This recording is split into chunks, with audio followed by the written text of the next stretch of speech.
for joining us this late. For some of the participants, I know for some other parts of the world it is morning or not that late. So we will cover very interesting 3 topics, mostly covering the B in the MIT A+B. And we'll start with Professor Jason Wren, who is a professor in Department of Civil and Environmental Engineering and acting director of the Edlinger Center for Energy and Environment at Princeton University. His research focuses on water-energy nexus, especially in areas of energy and resource recovery during environmental processes, such as wastewater treatment and reuse, water desalination, remediation, and carbon capture and utilization. His group has published more than 150 journal articles, including those appeared in Nature Sustainability, Nature Climate Change, Science Advances, Energy and Environmental Science.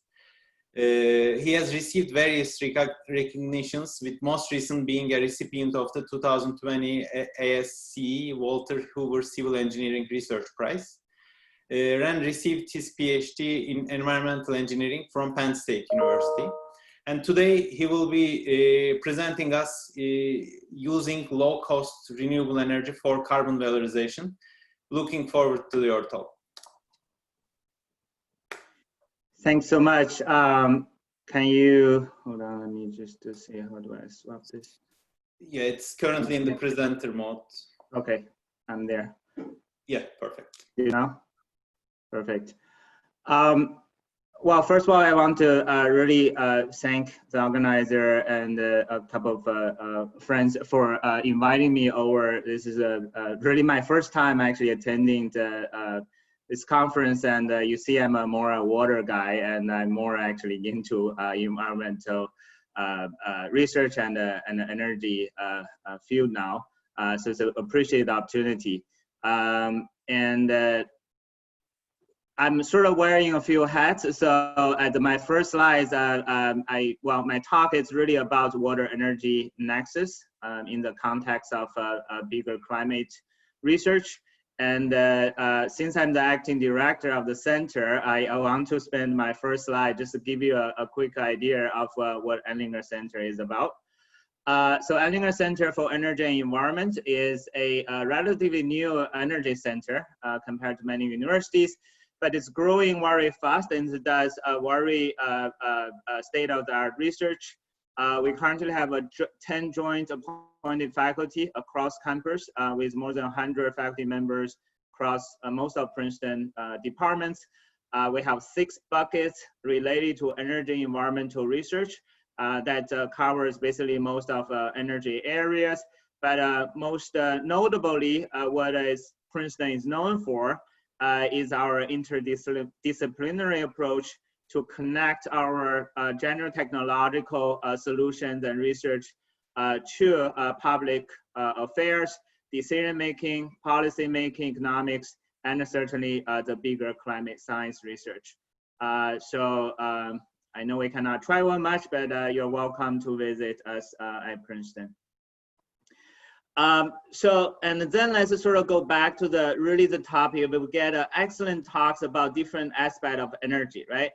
And you see we have a very active hurricane season this year, and China has still in the middle of a big flood right now. Most of South China have really a flood challenge right now. A few years ago, we had drought issues, mainly in California, and just in the past a few years, we've seen a lot of wildfires, right? So all this connected, we don't call them like extreme events anymore. They occur so frequently, and in science field, at least we have a consensus that really tightly related to climate change, right?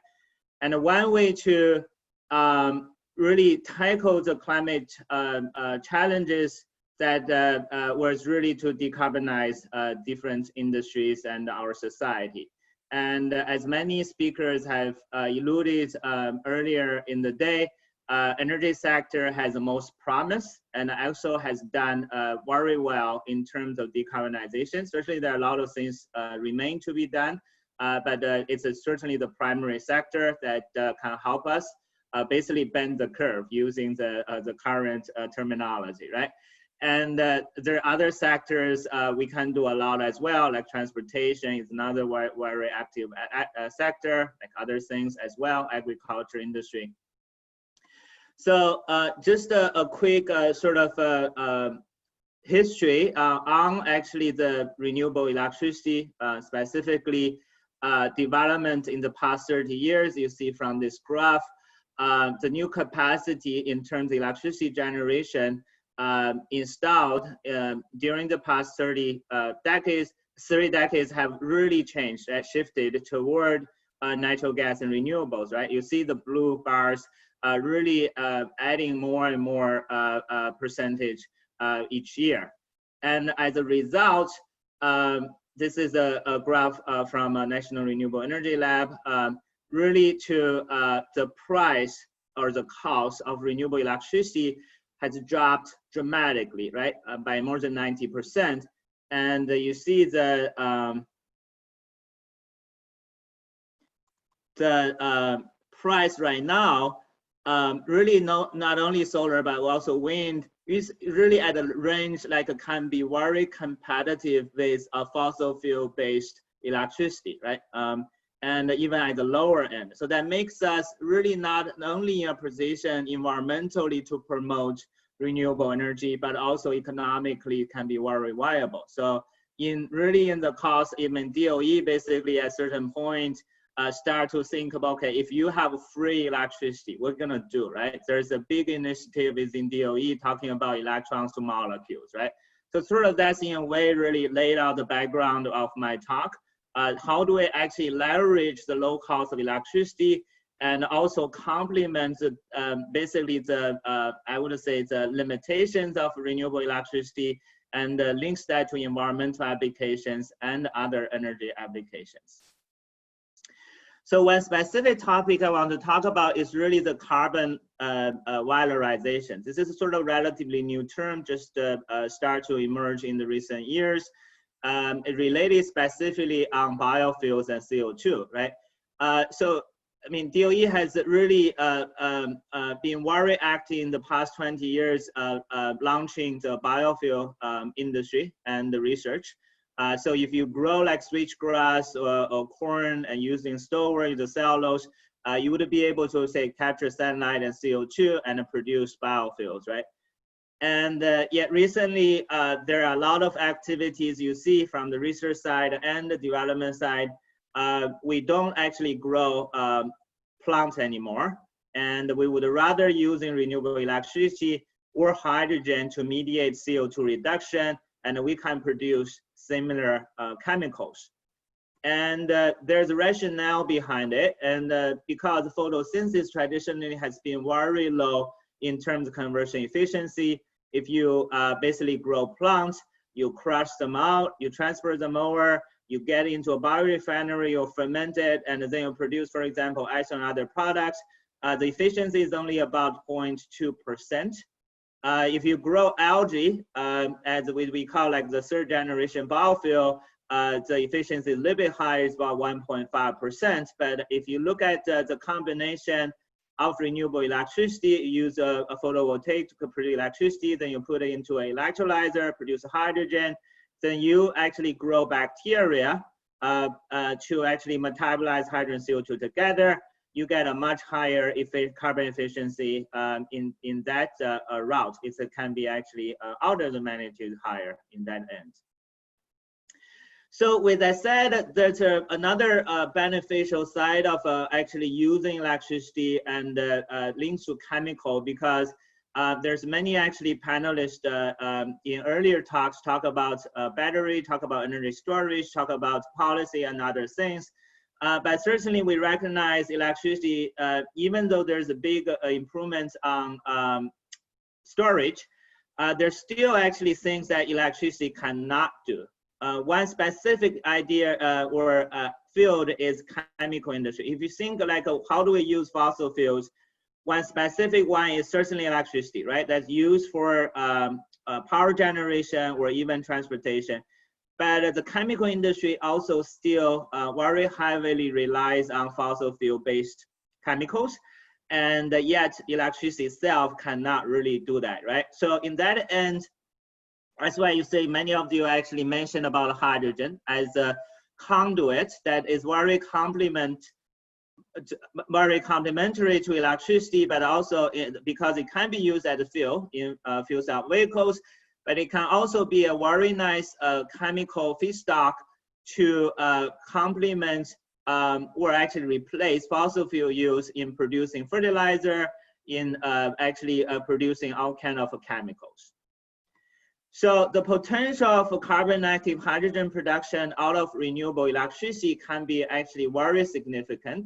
So this was a recent study we worked with Greg Rao on actually looking into the potential of using global renewable electricity to produce hydrogen and how much actually CO2 can be utilized in that way. You can see we are talking about the potential like hundreds of gigatons CO2 per year by using those hydrogen. And on the other side, in addition to CO2 utilization coupled with hydrogen electricity, there's another big actually carbon source that we have not tapped into in terms of renewable energy production, which is waste carbon. If you think it's all about carbon, right? CO2 is waste carbon and wastewater is waste carbon, food waste, garbage, and many things are waste carbon. So DOE also started looking into a new approach, what they call waste valorization or waste to energy. And I was involved in some of the activities. So this is a finding or summary table, but a one-liner just to give you the sense like the estimate of renewable electricity production out of all these waste materials that can be equivalent to about 11.3 billion gallons of gasoline per year. Which is about 15% of gasoline use per year in the United States. So, but also remember, this is not only to generate renewable electricity.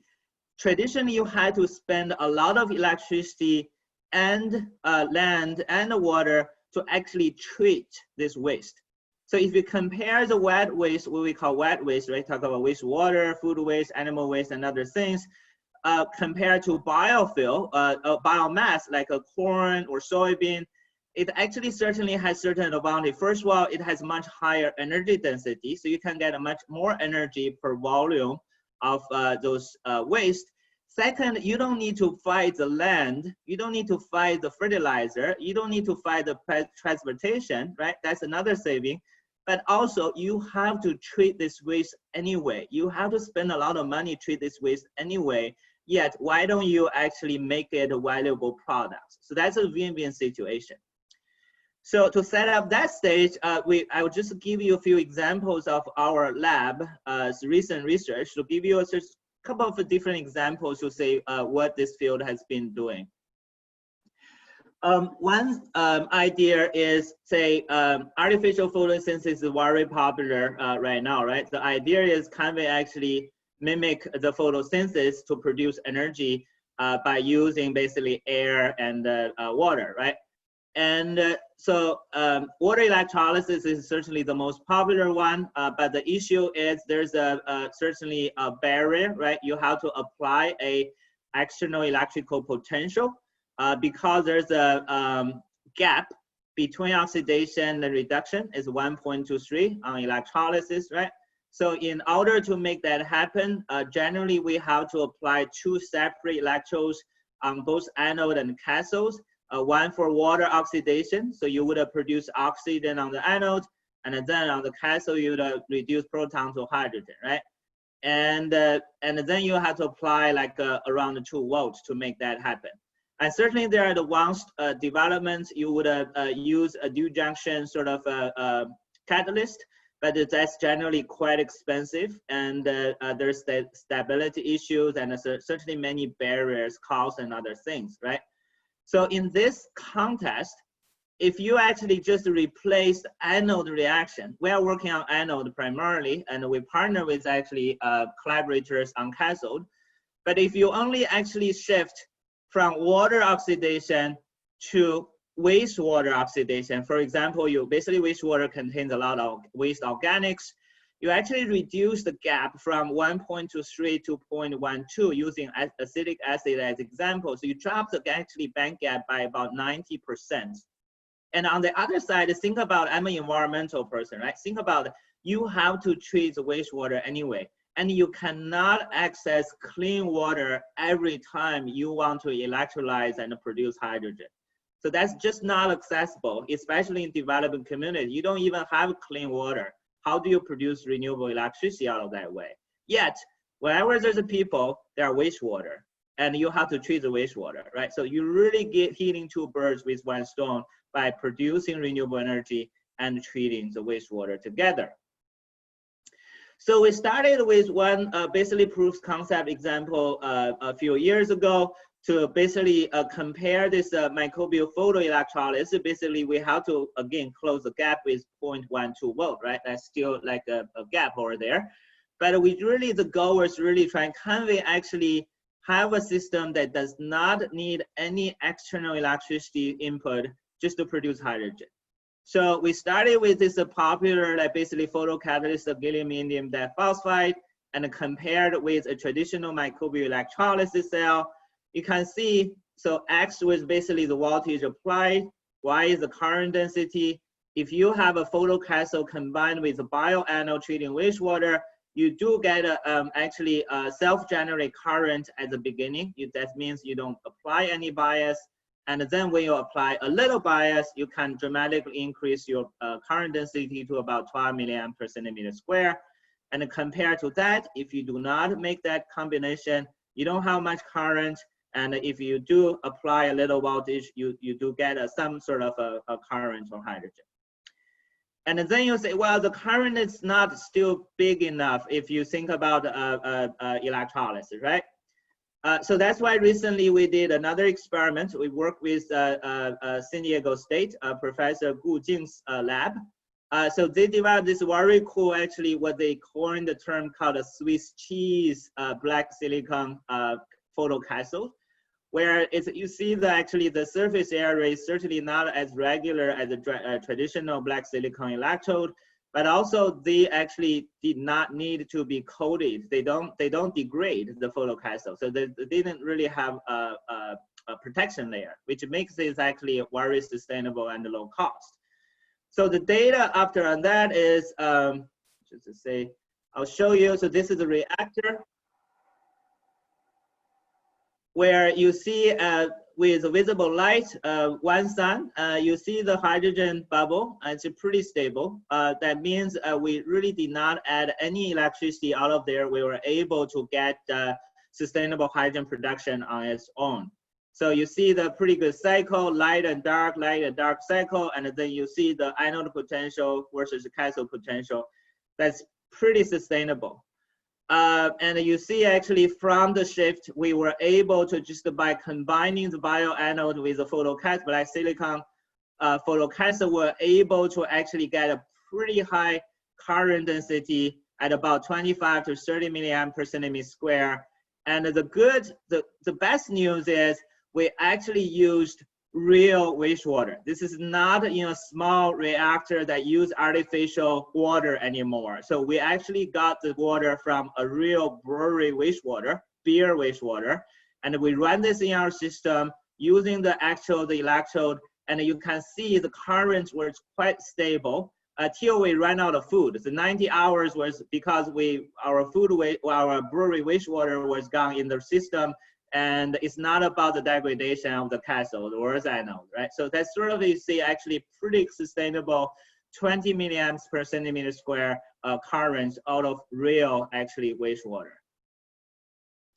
And just to compare with other studies, you see we got a pretty good higher density. We sustained a long time. And again, we used real waste feedstock. And then you say, well, then you may say, well, you still need light, right? The photocatalyst has been certainly a very active area, but certainly people have views like, it's a scaling up, it's still a challenge. So we then let's say, well, is there a way we actually would avoid the photo in that case? So, so then we actually refined our system where you still have a bioanode, it still treats the wastewater. And you then have a dark cathode, and this platinum in this case.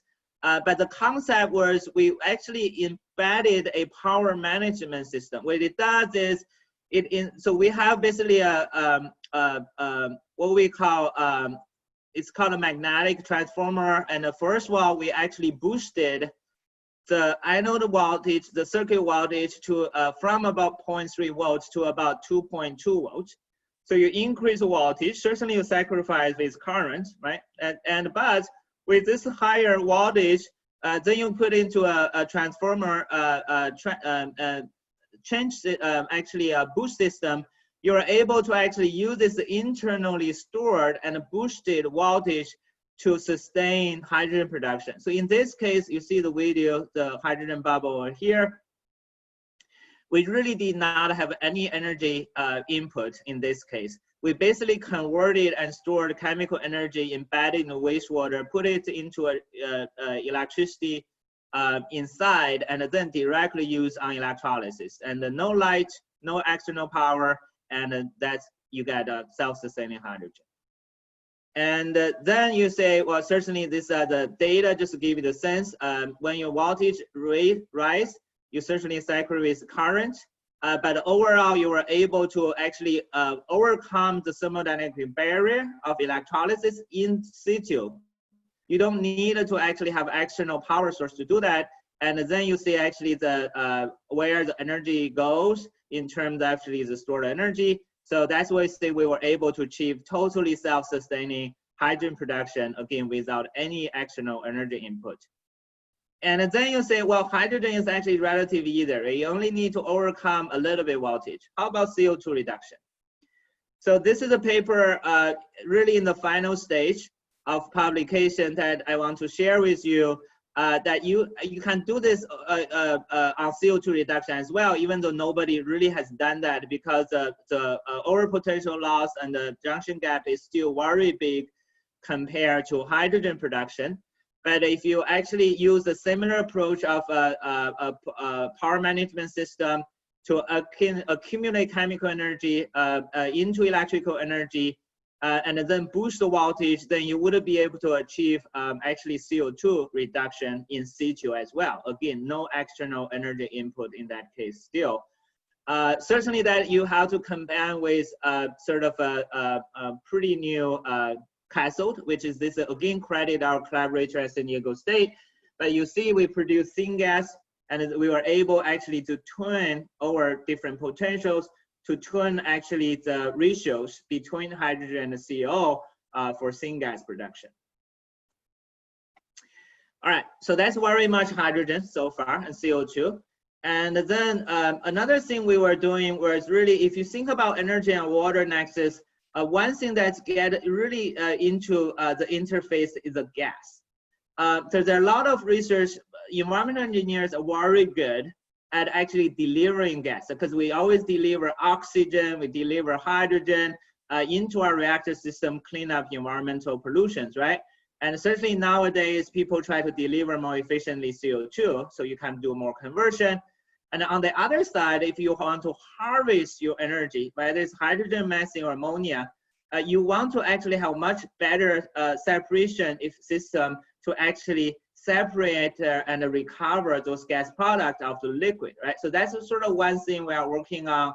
We developed this sort of electrochemically conductive membranes, and with Catholyst, we were able to recover different products or deliver gas more efficiently.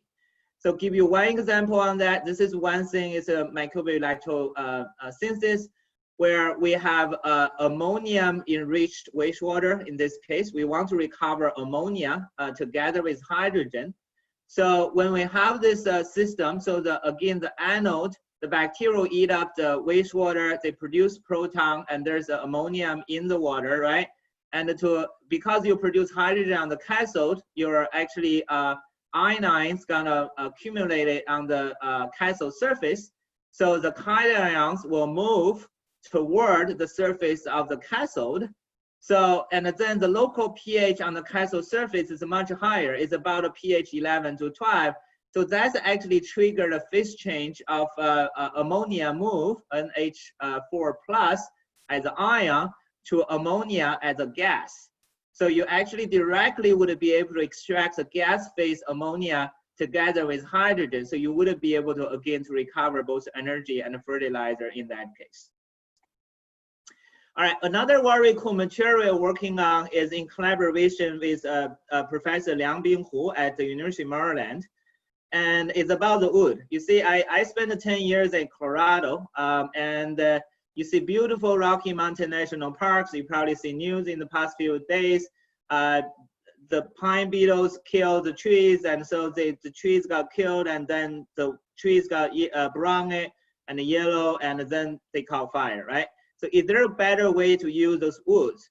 So we started by looking into the sort of how to use natural wood for different water energy applications. There's many actually applications you can do: filtration, catalysis, absorption energy, and desal. And I'll give you examples very quickly. One is you can use this wood as electrodes, so bacteria will attach on them to produce electricity.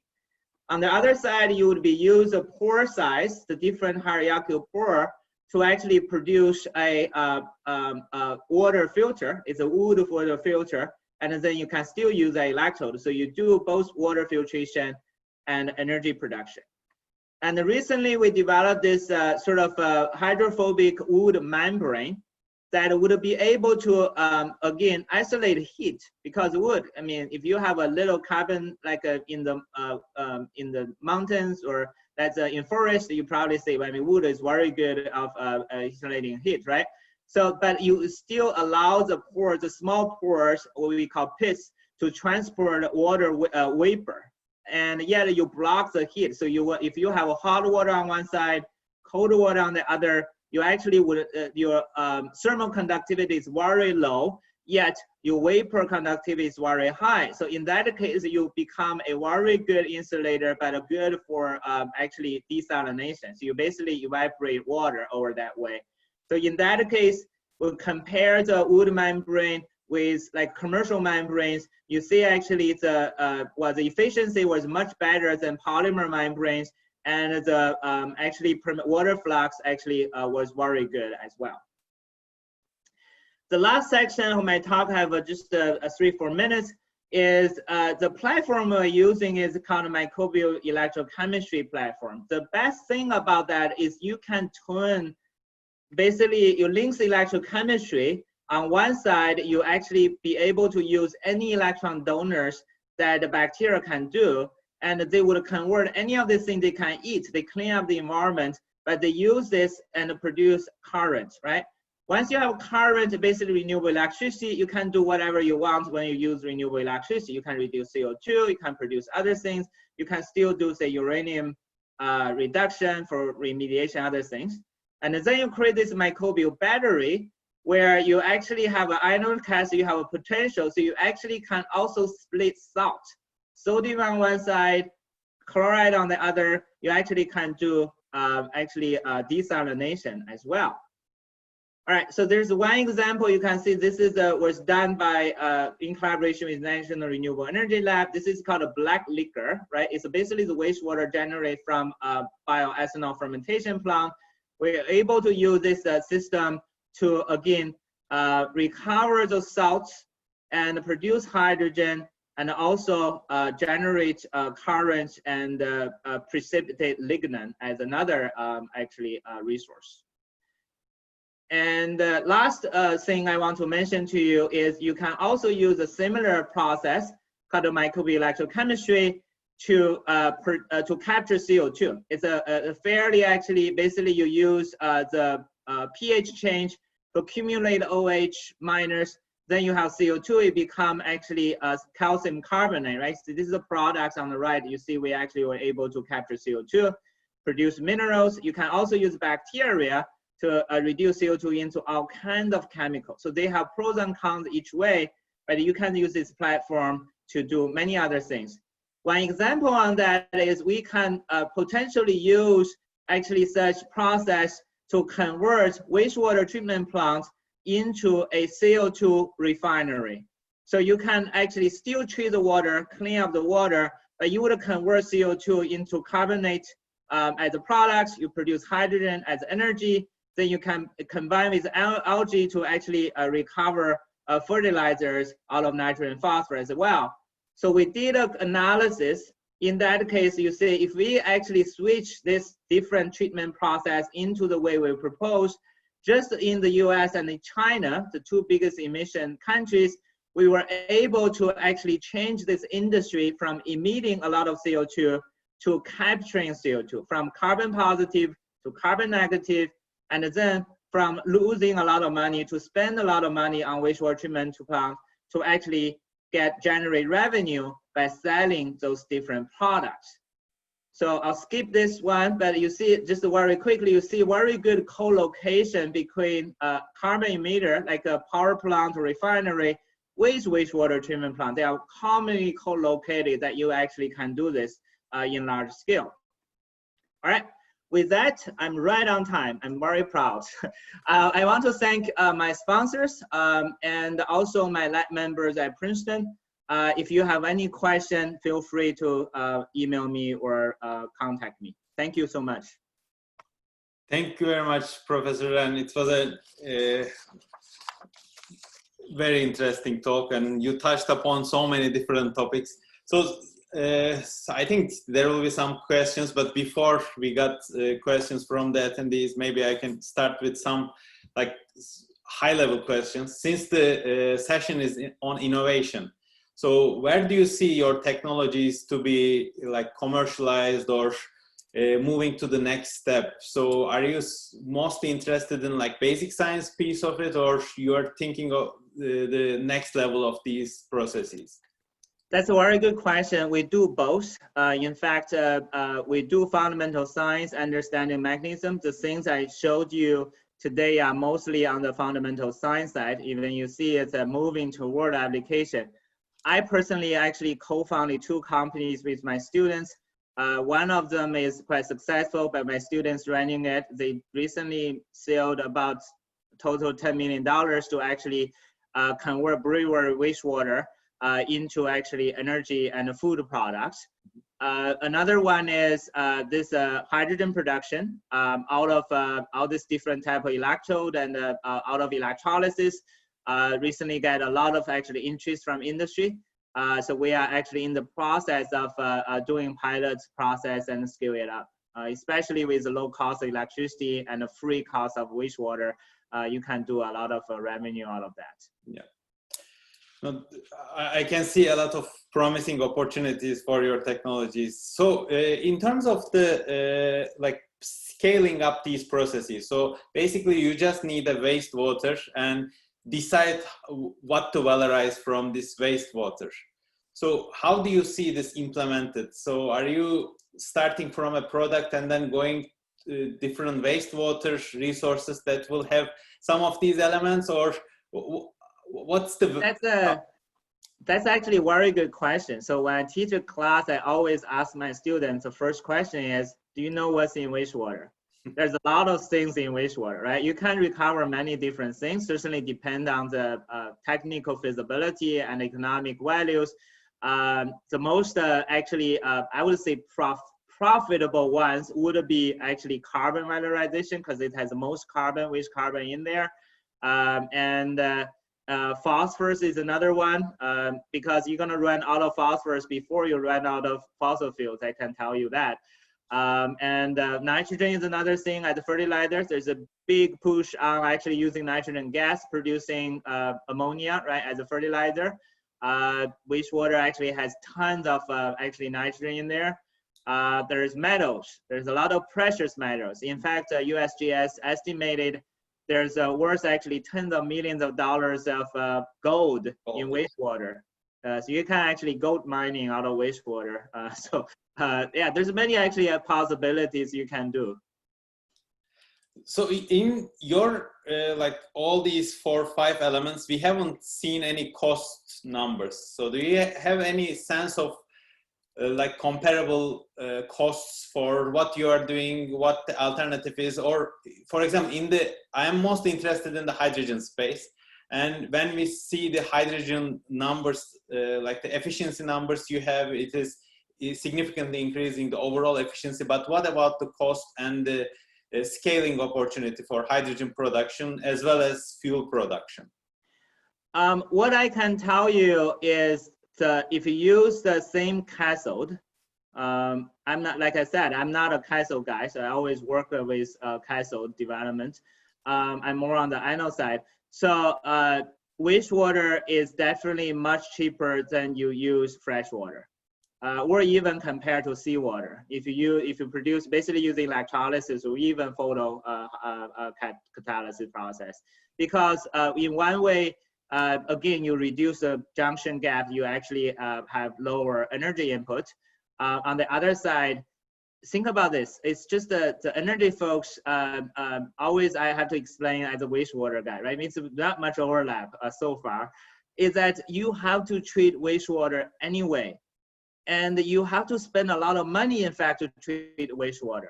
And it's a double benefit if you use it to replace the fresh water you use in your electrolyzer, right? And certainly there's ways that you say, well, how about fouling or how about other things? It doesn't matter. I deal with anode. It does not foul and it does not scale. So this is really, it doesn't really change much on the, it's actually, but the issue, it doesn't even produce oxygen, doesn't produce chlorine. It's actually much better than freshwater, seawater, right? So that's sort of in a way, it has multiple benefits when you replace that with wastewater. And there's a lot of studies on using like a refined organics, right? They use glycerol in the anode, or they use like acetate in the end. Come on, how expensive that is. You produce hydrogen out of glycerol? How about using wastewater? I gotta give you even higher yield or higher rate. Yeah. It's just, I think there's a good synergy in there. Oh, very, very interesting. I think you also addressed Professor Lee's question. He was asking the fouling and biofouling resistance of your technology in the first piece, and how long would the electrode maintain the efficiency? As long as there's a food in wastewater, as long as there's wastewater, the bacteria are happy. The bacteria are free, they indigenous, they are from the wastewater. When they attach, they will be there for years. The longest experiment we run was more than 2 years. They're perfectly happy. They don't degrade, and they're perfectly good. So it's very sustainable, very stable. I have two more quick questions actually. One is on the wood applications, wood membranes. So how tunable are like these wood products? Can you really engineer it to do different separations, or it is like limited to certain applications like desalination? Well, so I don't claim myself as a wood expert, but Professor Hu Liangbing at Maryland, we call him Mr. Wood, right? So he does a lot of things on wood. So based on my understanding is different wood species definitely give you different structure, especially the pore size and orientation. That's where you tune them, right? And also you can modify the wood. You can make them hydrophobic. You can close their pores. You can actually carbonize them. You can functionalize them using catalyst, right? There's many actually ways you can tune the structure of the wood. I personally feel it's a very promising structure. If you think about wood itself is come from trees. Trees capture CO2. It's actually a carbon negative material compared to even the polymers everybody's using, or ceramics everybody's using, or other glasses or things like that, right? So wood is actually carbon negative material. So I feel in that end, it's actually very interesting material to deal with. And yeah, my final question is about the ammonia piece. So I think this can really be a game changer. Do you know how much ammonia you can recover on a global scale? And so can you also give us a little sense on when you compare this number to like total fertilizer production, or like Japan is, as you know, is thinking of using ammonia as the energy carrier. So how much of an energy can be provided with this? Do you have any like back of the envelope calculations for this? That's actually a very good question. I don't have a back envelope calculation on how much ammonia we can recover out of wastewater, how much that would be able to, say, provide as energy or fertilizer. But I can see, I can give you the ballpark of it. It's most of the ammonia from wastewater is from our own. Like urine contains 67% of ammonia actually in wastewater. So that sort of give you the sense how much ammonia we can have. And I would see wastewater can be a niche application in terms of recovering ammonia, but I don't think itself would be at a scale that would address actually global ammonia supply. That's my estimate. But the phosphorus is. Phosphorus, it's not energy related, it's more resource related, but the wastewater itself is the fourth largest country, if you think about that, in terms of phosphorus reserve. If in fact 90% of phosphorus is buried in one country, it's called Morocco. It's like the Saudi Arabia of phosphorus. That's actually there's a national security issue if you deal with phosphorus. Thank you very much, Professor. So it was very interesting talk. Now we are changing the gears to solar